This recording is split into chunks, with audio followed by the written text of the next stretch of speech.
Hello, everybody, and welcome to this deck review. This is the Believe in Your Own Magic Oracle deck by Amanda Lovelace, artwork by Janina Madeiros.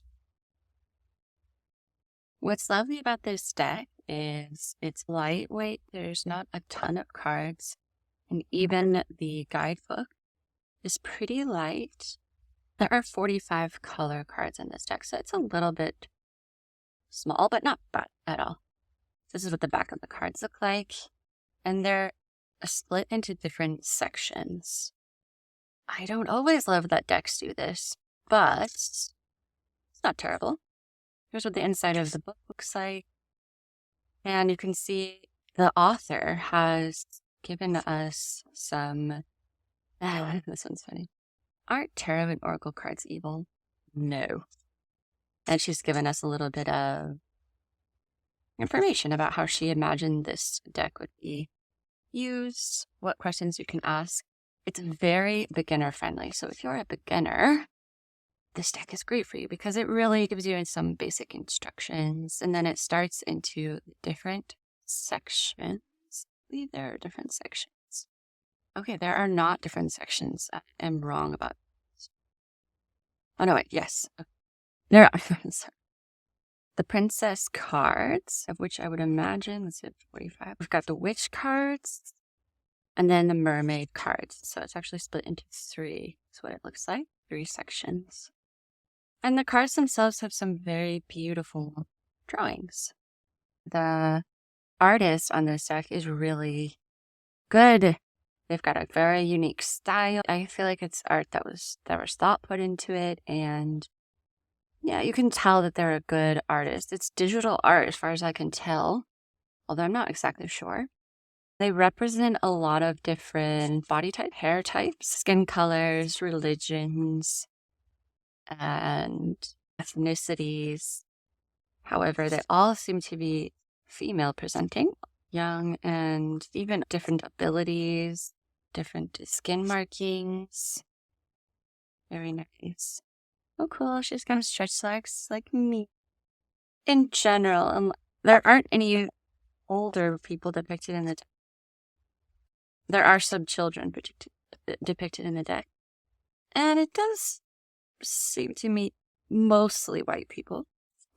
But it's not all white people, which is certainly better than some decks. And there's only one man, as far as I can tell, in the whole book, and that's that mermaid dude. So it seems to be pretty widely diverse. All right, so breaking down the cards. I like the ones that have the numbers on them because when you're reading and you're not sure of the meaning, it's way easier to find the card when it has a number on it. And I think also the numbers can bring extra meaning to the card. So I really like that they've done that. The dragons has one little saying under here. I like that. The sayings to me are a little short sometimes.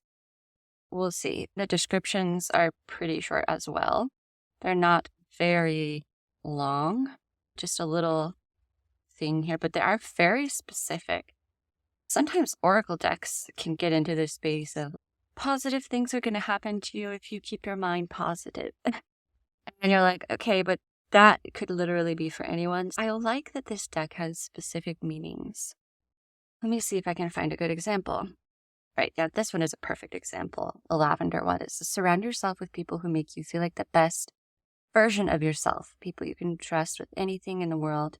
Maybe you've been distancing yourself from your found family, or maybe you haven't discovered your found family yet. You need to make a little effort here. Get out there and reconnect or make new connections. If I drew this card, this has very specific actions you can take, and it reads the energy and it tells you a specific action you can take. It's still pretty general, but that's how oracle cards work because you put them together with tarot or other oracle cards, or just take this sort of more general message from reading it. Either way, right? I actually purchased this during Sagittarius season, so it is my Sagittarius deck. It has a lot of very interesting Sagittarius energy. It's definitely about feminine empowerment, for sure, about strength and honesty and realness and authenticity, standing up for yourself. This card says it all. Definitely a Sagittarius card. All right, let's see. Let's go ahead and ask this deck what it was like to share with the world about it, self and its creation, or why it's here. Yeah, and this is actually the cover photo. It says you can be your own knight. So it's about female empowerment, really. I would say that's the main theme. It's about being like your own knight. You can be a princess, but you can still go out and slay things. It's very much empowering and for self-confidence. Those are the kinds of readings that you do for yourself or for your clients. This is a good deck for that reason. If you're doing quick individual readings, this deck is really well created. If it's for in-depth reading, you will need support decks because this one won't, unless you pull various cards of these, which could be the case.